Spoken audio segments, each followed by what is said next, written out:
Black curtains are like a shroud they are. Forgive me, Hastings. The melancholy overcomes me often of late. I thank you for joining me on this night. The blackout, the air raid sirens, it is not a night to be alone, n'est-ce pas? I couldn't agree more, old chap. I have the bonne idée. How we will pass the hours until we know for certain if tonight at last the bombers come.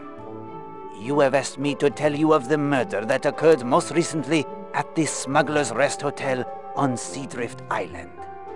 I know I have revealed little beyond the fact that Poirot was able to use the little grey cells to bring the affair to a satisfactory conclusion.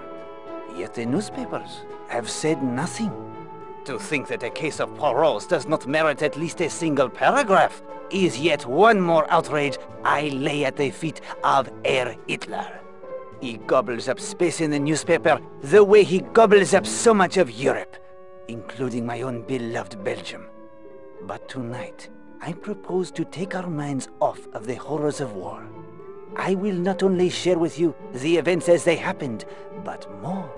You have often complained in your very charming British way, oh so polite, that Poirot withholds important facts and clues from you, so that you have no opportunity to solve yourselves the crime. It's true. Bon, I have applied the grey cells, and a solution has presented itself. Here is your opportunity, mon ami. I will tell the story so vividly to you that you will think you are there yourself. You will direct Poirot's every action. Every fact, every clue will be there in front of your eyes. I will eliminate any characters without a part in our little drama. The hotel? It was not as understaffed as you will see it. In the same spirit, I set the stage. Oh, do not concern yourself with missing rooms, Hastings. Only those locations of importance will be presented. There will be no distractions. You will solve the case even as I did. Oh, peut-être, with a little hint here and there from the magical device you see there on that table. But no doubt, it will not be necessary. Magical device? It is called the Finger of Suspicion. It was given to me by a wizard, someone for whom I did a small favor last year in Manchester. A wizard, eh? Bien, sir. All you need to do is place one of these cards in the center of the machine. They each represent one of the players in our story. I will wave my hands above it so, utter the secret incantation, and it will point you in the right direction. Well, for starters, it's complete rot. I know you, Poirot. If anyone has a more practical, clear-eyed view of how this world works, I haven't met him. You don't believe in magic. If you want to choose this method of giving me hints, I won't stop you. It'll be a treat to see you cavorting about like a stage prestidigitator. But I suspect the hints will somehow be coming from you. If you are so certain it is nothing but hocus pocus, then would you be willing to try and solve the mystery of the Finger of Suspicion, as well as the murder on Seadrift Island? Absolutely. Very well. I will give you 7 clues at times of my choosing throughout the evening. Perhaps when you have all 7, you will be able to see the true genius behind the Finger of Suspicion. Here is your first clue. Power. Power? The power of magic? I give you the clues, Hastings. Do not expect me to explain them as well. Explore my office first. Equip yourself for your journey into the past. Come to me when you are ready. In the meantime, I will tell you 3 little stories to whet your appetite. Ye gentlemen of England, who live home at your ease, it's little do you think of the dangers of the seas. When we receive our orders, we are obliged to go on the main to proud Spain, where the stormy winds do blow.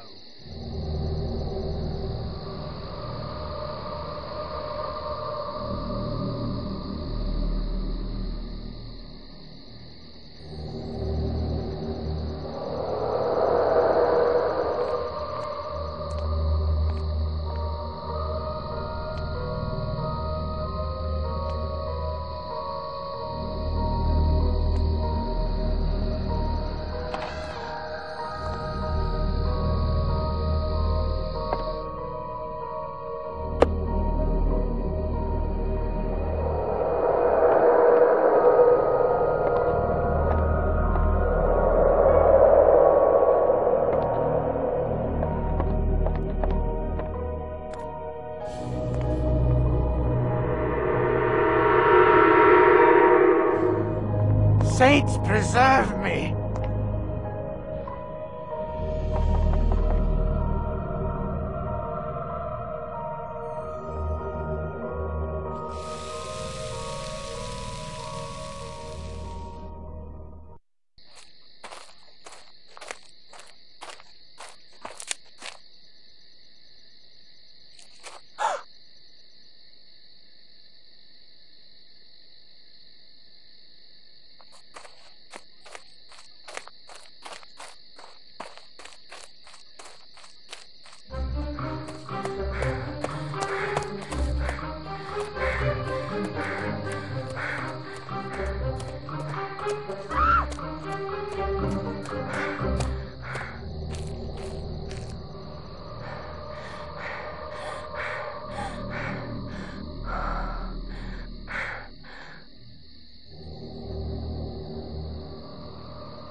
Make of these stories what you will, mon ami.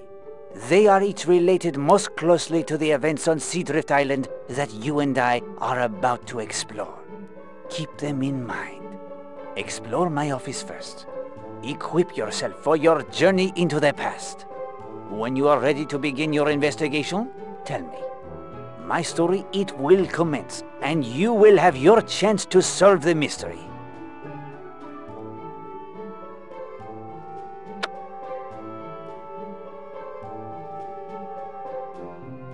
The investigation has not yet begun, Hastings.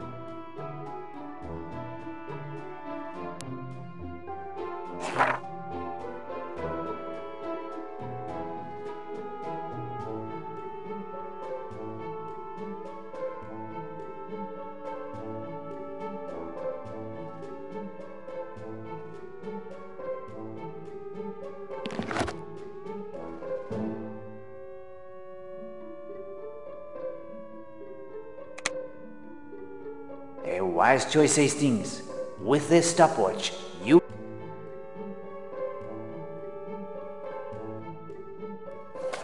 This looks important.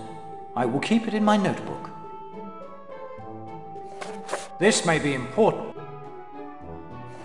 This document bears further study. Interesting. I'll put it in my...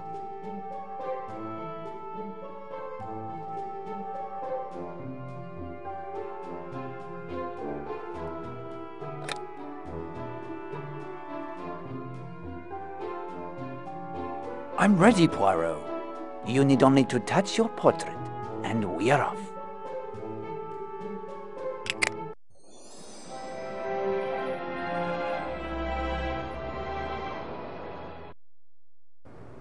Notice how the portrait is now of Poirot. When you wish us to return to my flat, you have only to touch my portrait.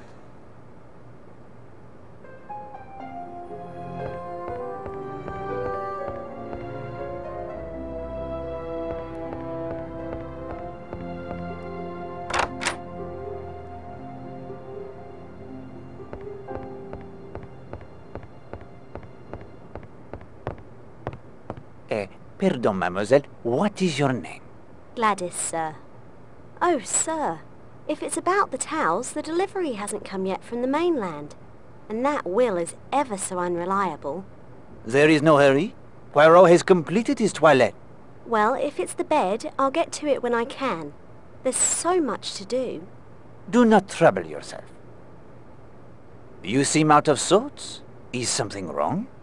Oh, no, sir. No, not really. There. What is it? It's that Will Jenks, if you must know. What can you tell me of Seadrift Island? Only that I wouldn't stay around here after dark. Why not? There's a ghost. Old Tom Cutter's ghost. A smuggler and a pirate. Murdered he was. Shot down by government agents after his gold. You have seen this ghost? I haven't, but many have. He haunts the pub here on the island what's closed now. You seem quite angry with this Will Jenks. Will? Oh, he thinks quite a bit of himself, he does. Just because a girl might go with him to the films in Kingsbridge or have a bit to eat at the local, he thinks he's got her wrapped around his little finger. Thinks he can do whatever he likes when she's not around. Is there another girl? He says no, but I've seen her with him at the garage and walking in the high street. And she's still a child, too. But I won't mention names. It would cost me my job. I am sure he will see the error of his ways, mademoiselle. Be patient.